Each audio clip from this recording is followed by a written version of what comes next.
మహాగణపతిం మనసా స్మరామి మహాగణపతిం మనసా స్మరామి.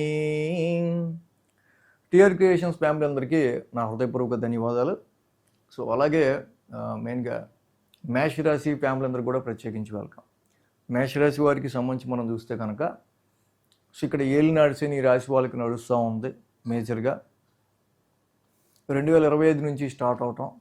So definitely after 13 years of long run తర్వాత శని లాంటి ప్లానెట్ వ్యయ స్థానంలోకి రావటం. మనకు అన్ని గ్రహాలు కూడా నెలకో సంవత్సరానికో వస్తూ ఉంటాయి, కానీ శని మాత్రం 30 సంవత్సరాలకు ఒకసారి వస్తాడు. సో కాబట్టి డెఫినెట్గా అంత లాంగ్ రన్గా వస్తున్న శని ఏదో ఒకటి మరి లాంగ్ రన్ వ్యయ స్థానం అంటే లాంగ్ రన్గా ఏదో ఖర్చో, లాంగ్ రన్గా ఏదో అంత ప్రాబ్లము, లాంగ్ రన్గా ఏదో అంత 12th హౌస్ వ్యయ స్థానం అంటేనే మరి కొంచెం దుస్థానం, మరి అంత ఎఫెక్ట్ కలిగించే సిచ్యువేషన్స్ తేకుండా ఉండడు కదా. ఇది జనరల్, ప్రతి వాళ్ళకి ఏలినాడు నడుస్తుంది.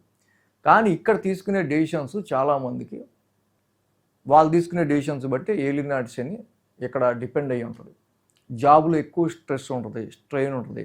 కొన్నిసార్లు జాబ్కి సంబంధించి వెరీ టెస్టింగ్ పీరియడ్స్ అనేవి వస్తాయి. వీటిలన్నీ వాళ్ళు అధిగమించి నెమ్మదిగా పేషెన్సీతో ముందుకెళ్ళి అర్థం చేసుకున్న వాళ్ళు, కొంచెం మానసిక స్థిమితం ఉన్న వాళ్ళు అయితే దాన్ని నెట్టుకుంటూ వస్తారు.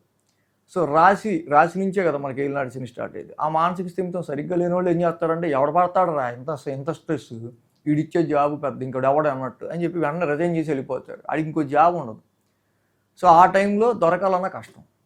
సో ఇలాంటి సమ్ సిచ్యువేషన్స్ అది ఒకటనే కాదు, జనరల్గా ప్రాఫిట్స్ విషయంలో కావచ్చు, నెట్వర్క్ సర్కిల్ విషయంలో కావచ్చు, చాలా విషయాల్లో వీళ్ళకి ఓ రకమైన షేక్ అనేది లైఫ్లో స్టార్ట్ అయింది అనేది మాత్రం అర్థం అవుతుంది. ఇంకా 28 దాకా ఉంది, నాకు ఇప్పటిదాకా సంవత్సరం దాకా ఏం తెలియలేదండి అంటే 7.5 సంవత్సరాల్లో ఇప్పుడే ఇవ్వాలని లేదు. First phase, second phase, third ఫేజ్లో ఎప్పుడైనా ఆయన ఇవ్వచ్చు, ఇబ్బంది.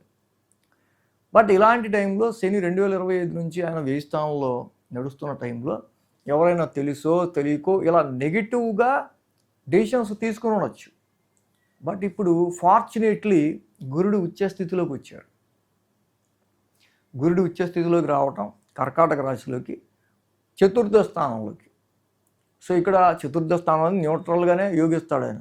ఆయన్ని పక్కన పెడితే జూపిటర్ ఫస్ట్ ఉచ్చ స్థితిలో ఉన్నాడు.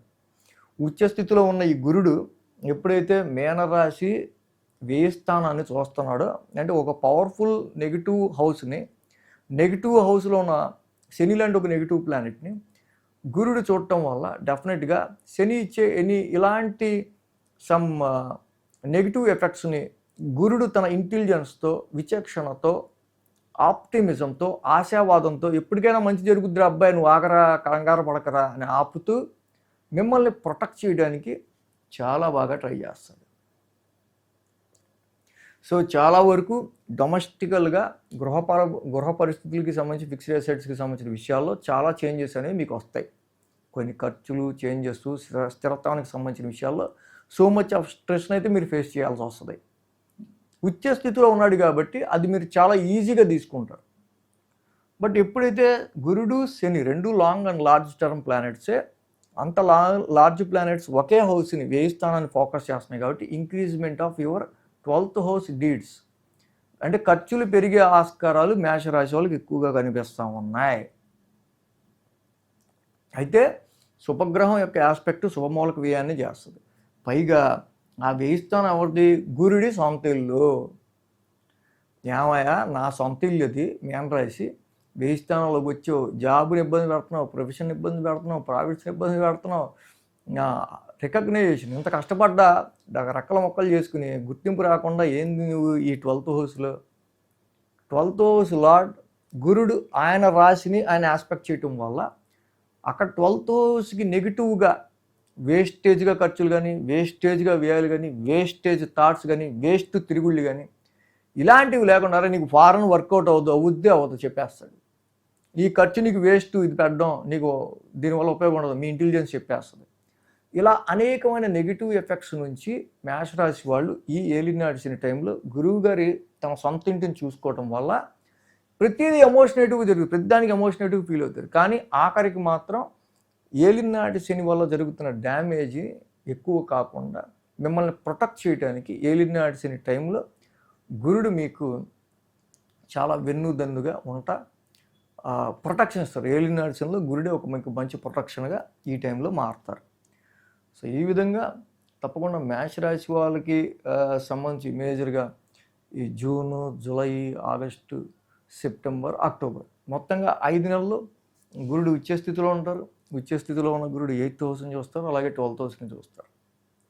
8th, 12th రెండు కూడా దుస్థానాలే. 4th హౌస్ నుంచి చూడడం వల్ల ప్రతిదీ కూడా మీకు ఇక్కడ సడన్ ట్రాన్స్ఫర్మేషన్స్ అనేవి మీ ప్రాపర్టీస్ విషయాల్లోనూ అన్నిట్లోనూ చాలా ఉంటాయి. ఈ కారు తీసి ఆ కారు కొందాం, ఈ ప్రాపర్టీ తీసి ఆ ప్రాపర్టీ కొందాం, ఈ వెహికల్ అమ్మేసి ఇంకోటి కొందాం, లేకపోతే మనకి వెహికల్ లేదు ఇది కొందాం, అలా ప్రాపర్టీకి సంబంధించిన విషయాల్లో. అయితే ఇక్కడ అన్నెసరీగా వర్కౌట్ అవని విషయాలు, అన్నెసరీ ఎక్స్పెన్సెస్ లాంటి వాటిని కంట్రోల్ చేయడానికి గురుడి యొక్క ఆస్పెక్టు శని మీద చాలా బాగా మీకు ఇక్కడ వర్కౌట్ అవుతుంది. సో దీనివల్ల మేష రాశి వాళ్ళు చాలా వరకు కూడా ఏలినాటి టైంలో గురుడు ఉచ్చ స్థితి సంచారం వల్ల ప్రొటెక్ట్ అవ్వబడతారు. So thanks for watching TR creations. ధన్యవాదాలు. ఈ వీడియో కనుక మీకు నచ్చినట్లయితే లైక్ చేయండి, షేర్ చేయండి. మరిన్ని అప్డేట్స్ కోసం సబ్స్క్రైబ్ చేయడం మాత్రం మర్చిపోకండి.